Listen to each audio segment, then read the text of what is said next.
बड़े से पेड़ पर टुनटुनी चिड़िया रहा करती थी और उस दरख्त के सामने ही एक और दरख्त पर कल्लू कौवे का घोंसला भी था। कल्लू बहुत ही कामचोर और सुस्त था। पूरा दिन सोता रहता था और जब भूख लगती तो यहाँ वहाँ किसी से मांगकर खा लेता था।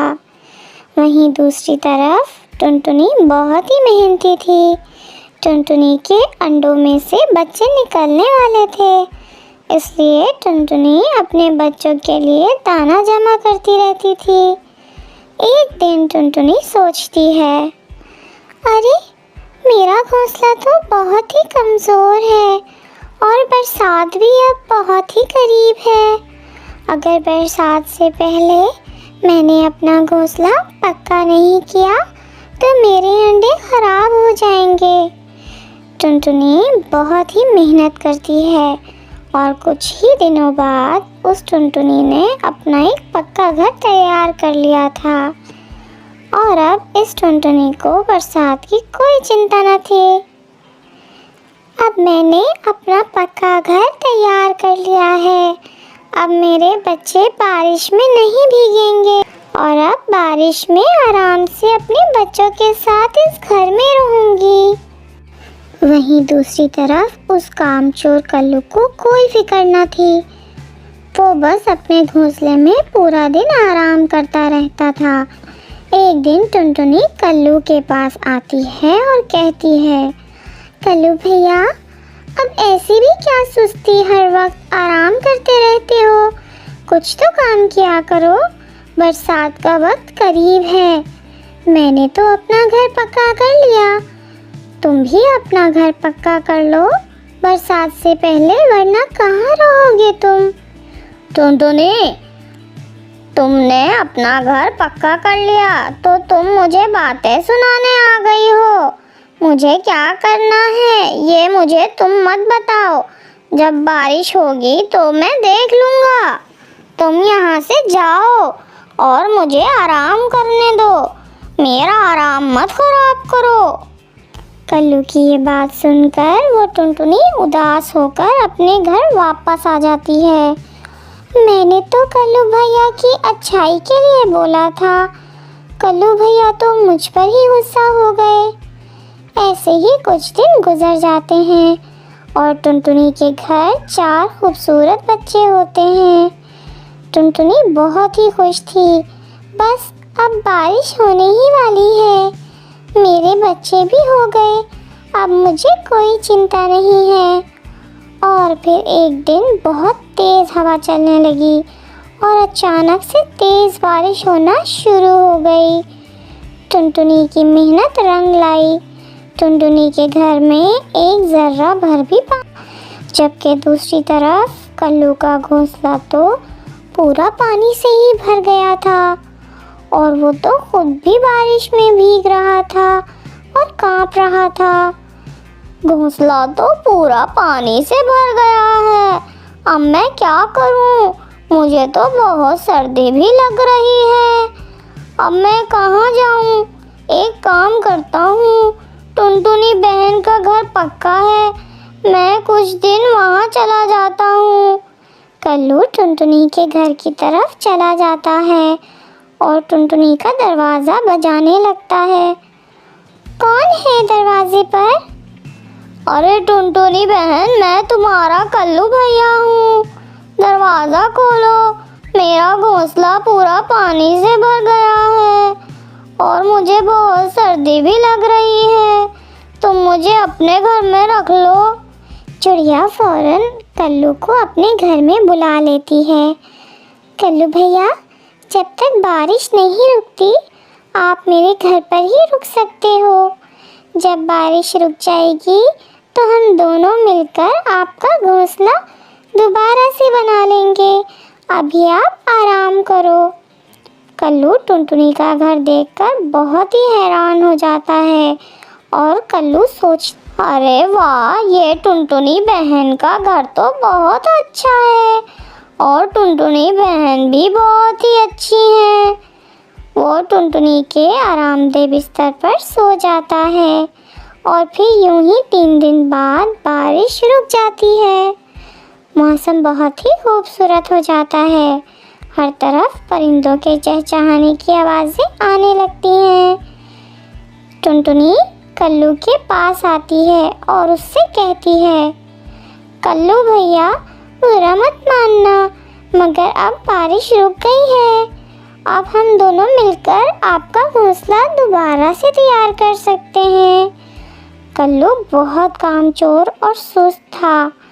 टुनटुनी की ये बात सुनकर कल्लू बहुत परेशान हो जाता है।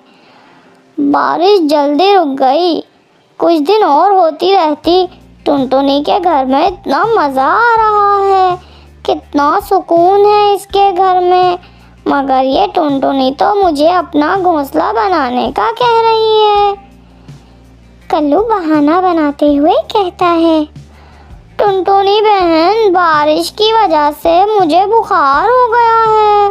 मेरे सर में बहुत ही दर्द हो रहा है और कोई काम करने का दिल नहीं कर रहा है।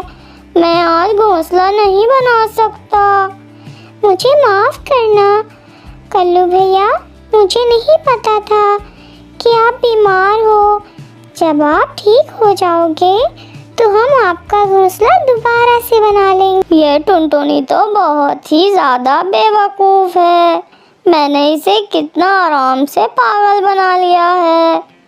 अगले दिन टुनटुनी कल्लू के पास आती है और कहती है, कल्लू भैया, मैं ज़रा काम से बाहर जा रही हूँ, कुछ देर लगेगी। आप मेरे बच्चों का ध्यान रखना। तुम बिल्कुल चिंता मत करो टुनटुनी बहन, मैं तुम्हारे बच्चों का अच्छे से ध्यान रखूँगा। कल्लू की बात सुनकर टुनटुनी चली जाती है और कल्लू आराम से सो जाता है। टुनटुनी के बच्चे खेल रहे होते हैं। बच्चों के खेलने की आवाज़ की वजह से कल्लू का सुकून खराब हो रहा होता है और कल्लू गुस्से में आ जाता है। तुम सभी अपनी आवाज़ें बंद करो, मुझे नींद आ रही है, मुझे सोने दो, वरना मैं तुम सभी को चील के हवाले कर दूंगा। टुनटुनी के बच्चे बहुत ही डर जाते। टुनटुनी जब रात को कल्लू के घोंसले के लिए तिनका जमा करके वापस आती है तो वो देखती है कि उस कल्लू ने उसके घर का सारा दाना खा लिया है। टुनटुनी कल्लू को कुछ नहीं कहती और भूखी ही सो जाती है। अगले दिन टुनटुनी कल्लू का घोंसला तैयार कर देती है और कल्लू के पास आती है। कल्लू भैया, ज़रा मेरे साथ आओ, मुझे कुछ दिखाना है तुम्हें। टुनटुनी कल्लू को उसके घोंसले के पास लेकर आती है। कल्लू भैया, मैंने आपका नया घोंसला तैयार कर दिया है। अब आप अपने इस घोंसले में आराम से रह सकते हो। कल्लू टुनटुनी की बात सुनकर गुस्से में आ जाता है और मन ही मन कहता है, टुनटुनी तो बहुत ही चालाक निकली, अब मैं इधर कैसे रहूँगा। मुझे तो टुनटुनी के आरामदेह बिस्तर की आदत पड़ गई है। टुनटुनी इतना कहकर वहाँ से चली जाती है। कल्लू को अपने घोंसले में बिल्कुल भी आराम नहीं आ रहा था। वो टुनटुनी के घर पर जाता है और झूठ मूठ कहता है, टुनटुनी बहन, मेरे घोंसले में चील आ गई है, मैं इसलिए बचकर तुम्हारे घर पर आ गया हूँ।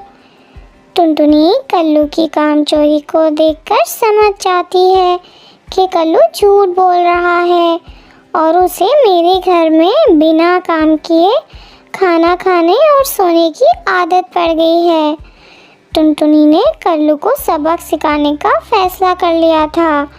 अगले दिन जब कल्लू टुनटुनी के घर झूठा बहाना बनाकर आता है तो टुनटुनी कल्लू से कहती है, कल्लू भैया, मेरे बच्चे बहुत बीमार हैं और वो सो रहे हैं, बिस्तर भी खाली नहीं है, आप कहीं और चले जाओ, मेरे बच्चे आपकी आवाज़ से परेशान हो जाएंगे।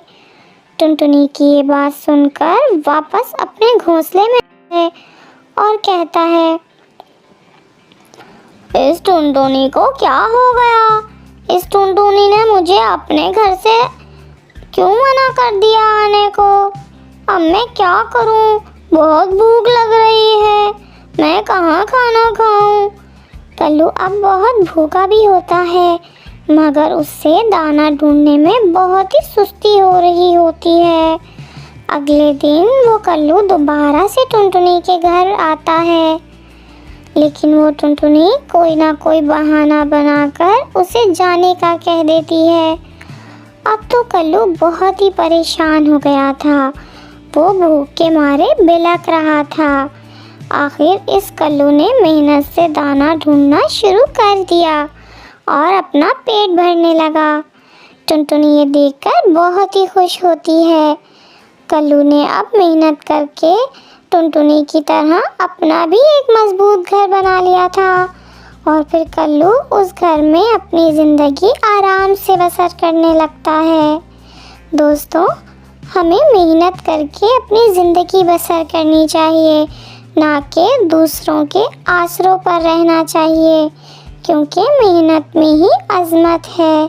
प्यारे दोस्तों, अगर आपको वीडियो पसंद आए तो वीडियो को लाइक और अपने दोस्तों के साथ शेयर ज़रूर करें।